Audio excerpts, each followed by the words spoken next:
Welcome back to Weapon and Mass Discussion. Today's discussion is going to be on the Smith & Wesson Shield EZ380 models. I have both the Performance Center and the standard models here, and we're going to go over a little overview, what they are, specs, and then towards the end we'll get more into a disassembly as well as known issues. So let's get into it. What is it?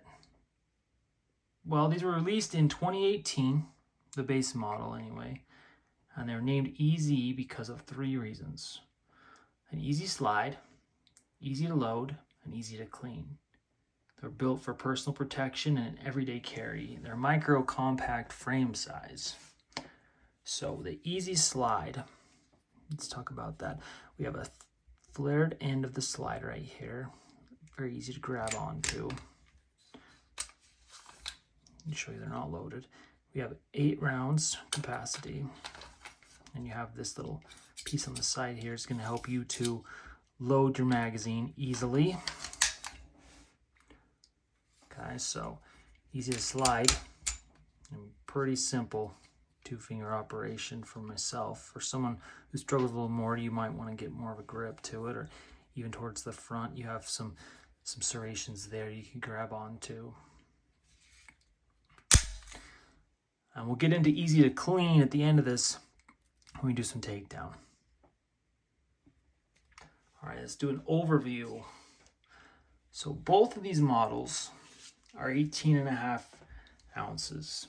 They both have 18 round magazines. They both have pick rails on the bottom for equipment. They both have a grip safety. And they have optional thumb safety,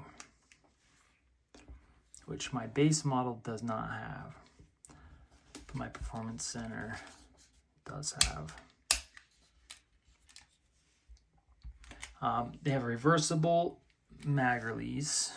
You could swap that over to their side if you'd like. Back to that thumb safety, it is ambidextrous as well. As for the standard model by itself, it's a 3.68 inch barrel.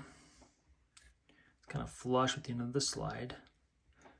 And you have a 3-dot sight system on that. You could adjust it a little bit, but you see. Now, the Performance Center model, what actually makes this one unique, I mean, you can see it clearly, but so you have your barrel sticks out the end a little bit. That's 3.8 inches. They have night sights on them. They're actually high-vis night sights. And you can see these slits right here, the lightning cuts. A ported barrel, so it's not going to rise as bad on you. You can get these in gold or aluminum anodized as far as the trigger, your grip safety, and then your barrel. As a flat-face trigger. That's basically it for differences. And one more difference would be the price. So retail on your standard model is going to be $459 MSRP, and then for the Performance Center is $579. And I can tell you that if you like this model, you can pick these up for a lot cheaper used. And I will advocate for a used weapon most of the time. There is a obvious reason to buy new. Okay, so let's go into things to know. All right, so they did have a recall. I believe it's in the first gen, but it's in 2020 for about 8 months. They're very isolated.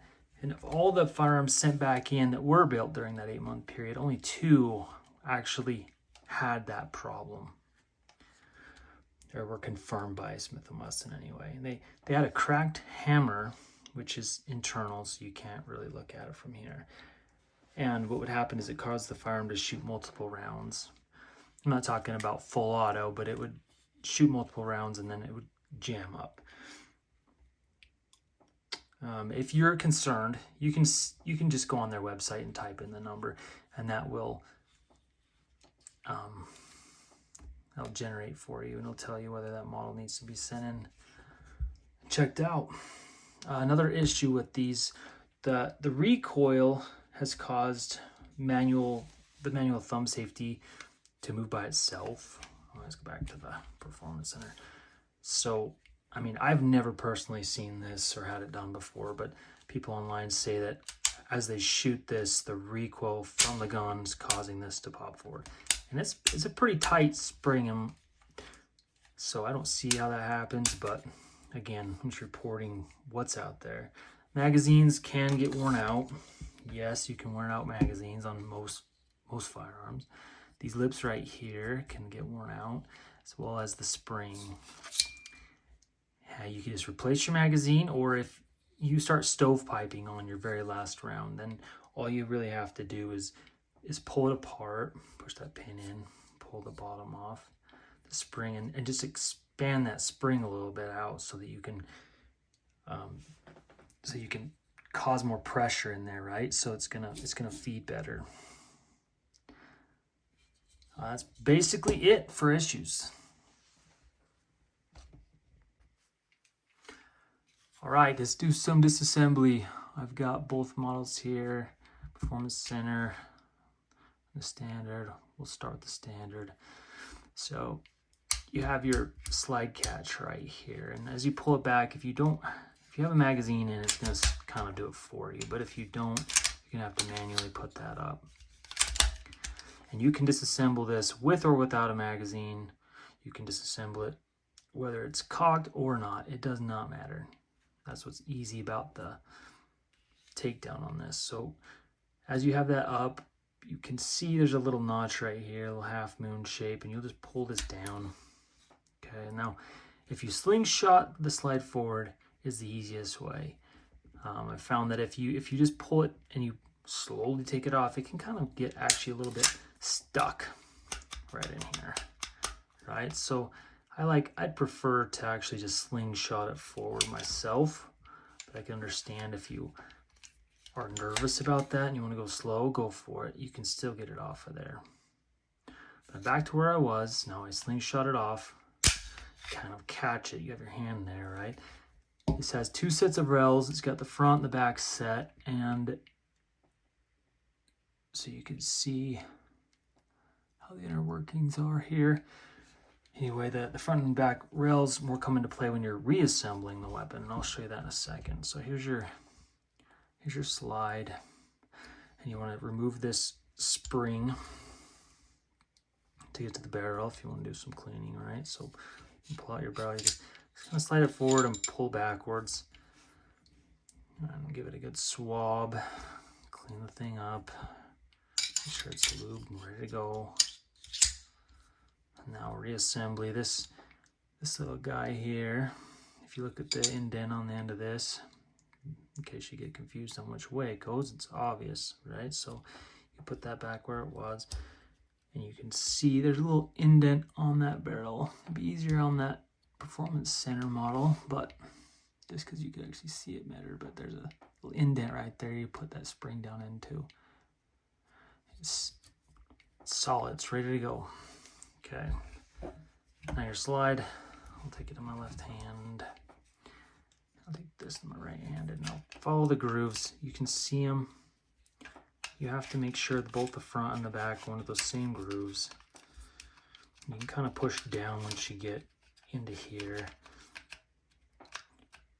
Yeah, and just follow it along. There you go. I'll show you from the other side. So it's still not all the way on, right? And you can just feel the tension of the spring starting to grab, and that's a good thing. So if you can pull it all the way back, go ahead and put your slide catch up, and then flip that forward, and it's ready. It's ready to go. And that's it. Okay, you've stuck with me. You've stuck with me to the end of this thing. And I promised you a little bonus. So my bonus is related to someone with weak wrists, or even anyone in general. You have your hands hurt. Okay, so we're gonna take either model, doesn't matter. We'll do it with the Performance Center, and you're going to rack the slide, right? But a little trick that I've learned over time is that instead of just pulling back on the slide as you would for most people, you're going to actually use your dominant hand, your right hand, which is your shooting hand, to push away from the slide. So you're going to hold it. You're going to hold the slide, and then you use your arm strength to push the slide. So if you have issues, weak wrists, this can help, and I've found that common with elderly people, that if they can hold a gun and they can push with their arm, and I'm not going to point it at the camera, but you get my drift. So instead of physically just trying to pull back a slide, maybe your grip strength's rough, you can't do it.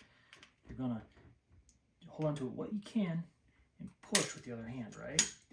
And if you can get it all the way back in locking position, that's all you really need to rack around in the chamber. So that's my little tip. Hope it was good for you.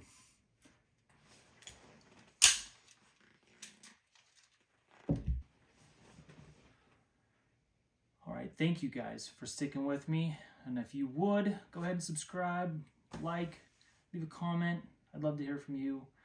Again, I have many weapons at my disposal, and I'd love a few suggestions on what to do next. Have a good day.